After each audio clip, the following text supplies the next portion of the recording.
Bonjour à tous, j'espère que vous allez bien, c'est ton prof NT. Aujourd'hui, petite FAQ sur Parcoursup. J'ai reçu, on n'est pas loin d'une centaine de messages, hein. Donc vous m'avez envoyé énormément de captures d'écran. Fort heureusement, j'ai pu répondre à vous tous très rapidement, d'accord, puisque j'ai mis en place un système très simple grâce à ma boîte mail pro. On peut directement optimiser avec un prompt et du coup répondre rapidement. Donc grâce à ça, j'ai pu vous calculer l'indice d'NT en temps réel. L'idée, c'était de pouvoir en fait vous aider, vous aiguiller sur vos probabilités de chance, on va dire, d'avoir une proposition d'admission. Vous avez été extrêmement nombreux aussi à me dire que vous avez eu des propositions. Et derrière, qu'est-ce qu'il faut faire? Voilà, qu'est-ce qu'il faut faire? Concrètement, la stratégie, c'est est-ce qu'on accepte tout de suite? Est-ce qu'on attend? Est-ce qu'on refuse?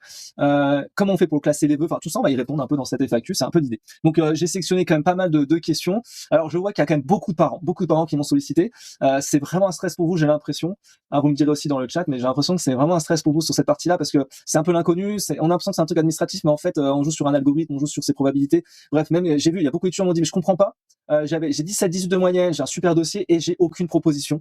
Et ça vous stresse énormément. Et au contraire, j'ai beaucoup d'étudiants qui ont 12, 13, ont pas forcément un super dossier, ils ont été acceptés sur leur vœu qu'ils voulaient, quoi. Donc ça veut dire que c'est le dossier Parcoursup qui a été préparé en amont qui a quand même optimisé vos chances déjà dans un premier temps. D'accord, c'est ça qu'il faut comprendre. C'est pour ça que j'ai fait pas mal de vidéos sur YouTube, sur Parcoursup pour vous préparer à votre dossier Parcoursup. Et ça c'est important. Les prochaines étapes concrètement, je crois qu'il me semble qu'à partir donc du 8 juin maximum, vous devez classer vos vœux. Alors l'histoire de classer les vœux, je vous rassure tout de suite, ça ne sert à rien. Veut dire ça va pas changer quoi que ce soit, c'est juste pour vous, d'accord. Donc vous classez vos vœux par ordre de préférence, les universités ne voient pas ça, mais lorsque vous avez une nouvelle place, une nouvelle proposition qui vous est donnée, du coup ça vous permet simplement d'avoir une orientation, c'est un guide pour vous, quoi. Ah cool, le vœu 1 a été sélectionné, le vœu 2, le vœu 3, etc., et ça vous permet de mieux choisir par la suite vos vœux. Donc ne paniquez pas, mettez pas non, est-ce que j'aurais plus de chance si je mets la passe à niveau 3 ou niveau 7? Non, ça change rien, c'est juste pour vous, c'est votre préférence à vous, d'accord. Donc ça c'est une première question que j'ai eue de façon redondante. Le classement des vœux n'a aucun impact. Voilà, première chose. Deuxième chose, c'est j'ai eu plusieurs propositions. Comment choisir maintenant derrière, ok? Alors normalement, l'idée c'est de choisir celui que vous préférez. Et il y a beaucoup de gens qui me disent non, moi je veux faire physique, chimie, admettons, mais j'ai vu que par exemple dans cette LAS en droit, il y avait plus de chances de gagner, enfin de réussir sa passe, sa LAS. Je vais peut-être choisir le droit. Donc ça, je vous conseille vraiment pas de choisir votre classe ou votre passe en fonction de la stratégie d'optimisation du taux d'admission. Ça c'est vraiment pas une bonne idée parce qu'admettons tu échoues complètement ton année de passe ou de LAS, tu te retrouves en deuxième année en droit et c'est pas du tout ce que tu voulais faire. Alors que si par contre tu as une alternative dans ta tête, tu dis tiens, j'aimerais bien faire je sais pas moi biostatistique ou biophysique ou des trucs qui sont en relation avec ce que tu as envie. Par exemple, je sais pas, il y a beaucoup d'étudiants qui se posent des questions sur les biotechnologies, il y a des filières pour ça. Et admettons tu échoues ton année de passe, ça c'est pas grave, tu vas en LAS 2 biotechnologie et ça va être intéressant parce que tu vas quand même pouvoir construire un parcours qui va être orienté proche de la santé, ce que tu voulais faire, même si t'es pas médecin derrière, c'est pas grave, mais au moins t'es toujours dans le corps de la santé, quoi. Enfin, c'est surtout l'idée. Et après, tu peux faire de la recherche et tout, si ça te goupille, hein. La biotechnologie, c'est vraiment une filière intéressante. Je vous conseille de faire ça si vous voulez le faire. Voilà, mais concrètement, voilà, choisissez un vœu sur lequel c'est pas une question de taux, mais c'est une question de choix. Ok, c'est vous voulez faire ça. Et il faut un projet cohérent. Ça, c'est le plus important. Autre question que j'ai pu avoir de façon redondante, c'est lié en fait à la liste d'attente. Donc, je vous ai fait une vidéo dédiée là-dessus avec le calcul d'indice d'NT pour faire simple. Je vous invite à regarder la vidéo que j'ai mis voilà, je vous le mets là, comme ça vous pouvez regarder. Concrètement, l'idée c'est d'avoir en fait une idée claire sur ce qui va se passer en temps réel, étape par étape, jour après jour. En fait, vous allez voir que cet indice va évoluer dans votre sens, dans le bon sens théoriquement, puisqu'il va y avoir une vitesse de progression qui va avancer dans le temps. Alors concrètement, ce qui se passe, c'est que vous devez maintenant, les propositions d'admission, vous devez choisir par rapport aux dates si vous acceptez ou pas. Donc ça, c'est très important de choisir, de le mettre en évidence, parce que derrière, ça va permettre de libérer énormément de place. Et donc, la vitesse de progression va augmenter plus vite, ce qui fait qu'il y aura un peu moins de monde au mois de début juillet, et ce serait quand même l'objectif. Alors, il n'y avait pas ça l'année dernière, il n'y avait pas ce concept de on devait avoir une deadline précise pour choisir le vœu, etc. Donc c'est assez nouveau. Et l'idée, c'est de pouvoir éviter ce stress pendant tout le mois de juin. L'année dernière, les étudiants début juillet, ils avaient toujours rien. Et tout d'un coup, ça s'est effondré à les attentes et hop, ils avaient quelque chose. Là, l'idée, c'est qu'au mois de juin, en fait, ils vont proposer des dates beaucoup plus serrées, ce qui fait que à ce moment-là, vous aurez plus de vitesse de progression rapide et donc votre liste d'attente votre rang va diminuer rapidement. Et normalement, l'idée, c'est que début juillet, vous ayez des propositions. C'est le but. Voilà. C'est juste qu'au 12 juillet, d'accord, ils ont mis en place ça. Donc vous aurez cette possibilité de pouvoir choisir jusqu'à cette période-là. Ce qu'il faut comprendre, c'est que si vous êtes sûr de vous sur un vœu, choisissez-le. Si vous n'êtes pas sûr, vous le mettez en attente, tout en acceptant, mais vous le mettez en attente. Et puis derrière, je vous conseille de ne rien refuser dans un premier temps. D'accord? Si vous n'avez rien d'autre. Si par contre vous avez 3 propositions et une qui vous intéresse pas du tout, oui, bien sûr, là, vous pouvez refuser sans problème. Ça libérera des places pour les autres, ok?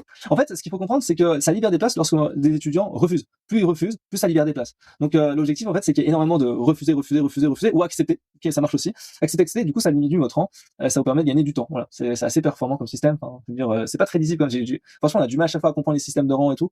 Donc le rang du appelé aujourd'hui et le rang du dernier appelé de l'année dernière, enfin, du dernier rang, le min et le max, c'est qu'une indication, ne le prenez pas en compte, d'accord? Par contre, vous prenez en compte celui de l'année dernière et celui de votre rang actuel.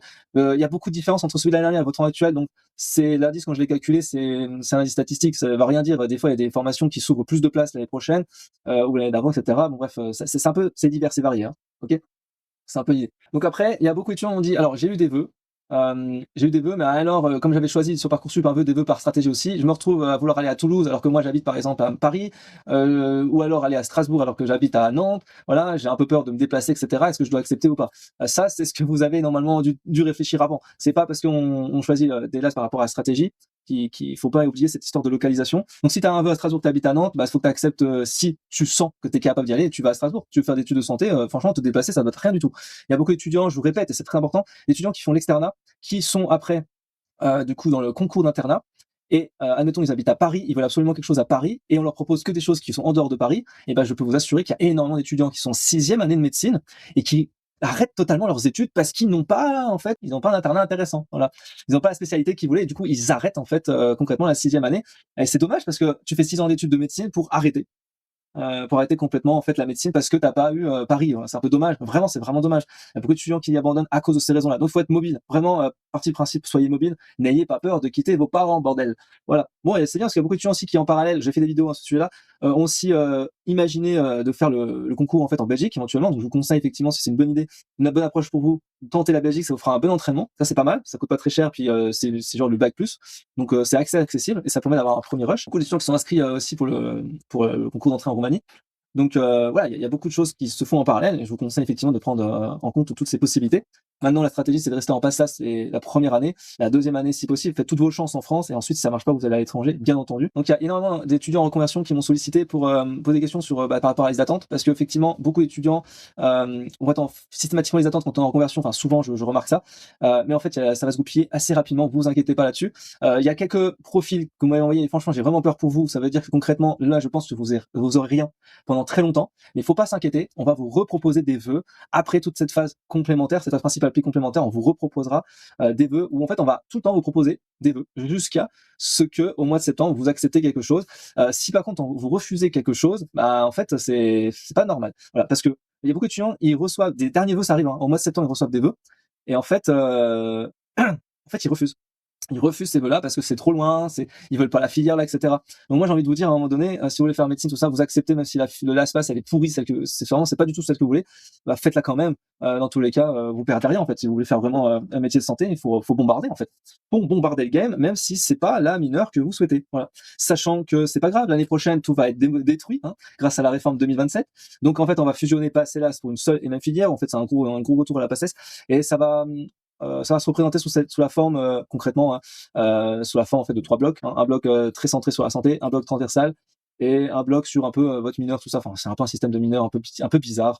On verra comment ça se goupille, mais l'idée c'est que ça soit sous forme d'UE, donc un peu comme des sortes d'UE optionnels qui seront obligatoires pour le coup, mais comme des UE qu'en fait on a nous en deuxième, troisième année, on peut avoir des UE optionnels. Bah là, ça sera en fait rendu obligatoire. L'idée c'est de vous spécialiser le plus vite possible. Si vous échouez la première année, bah du coup on vous oriente directement vers vers la filière de spécialisation de votre mineur. En gros, c'est un peu l'idée. Donc en fait, ils essaient de fusionner la PASS-LAS, mais de garder le concept des mineurs sous forme d'UE. Donc c'est un peu bizarre. On en discutera un petit peu plus tard des infos. Cet été, normalement, il y a des infos à ce sujet-là, et ça pourra être intéressant. D'ailleurs, je crois que je vais tourner une vidéo prochainement.